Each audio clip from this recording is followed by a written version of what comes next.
Hey there, fellow Google Docs enthusiasts. Welcome back to our channel, where we break down tech tips to make your life easier. Today, we're tackling a super handy skill: how to add a line in Google Docs for 2025.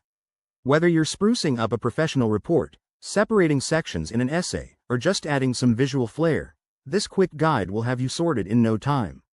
Let's dive right in. First things first, make sure you're logged into your Google account and have a document open. If you're starting from scratch, go ahead and create a new one by heading to docs.google.com. Once you're in, look at the top menu bar. Click on Insert. That's your gateway to all sorts of awesome additions.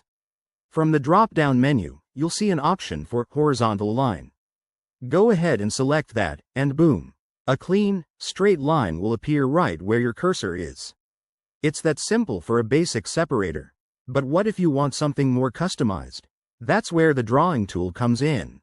Still under Insert, choose Drawing, and then New.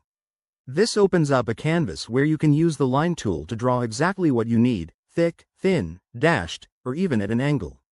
To use the drawing tool effectively, select the line icon, click and drag to draw your line, and then customize it with the options on the toolbar, like color, weight, and style.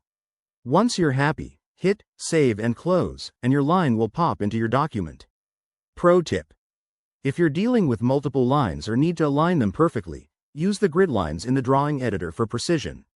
And just like that, you're all set. Adding lines in Google Docs is a breeze and can really elevate the look of your documents. Remember, in 2025, Google Docs might have some minor updates, but these core features remain reliable. If you run into any issues, double-check your browser or app version. Thanks for watching. If this helped you, give it a thumbs up, drop a comment below, and don't forget to subscribe for more tech tutorials. See you in the next one.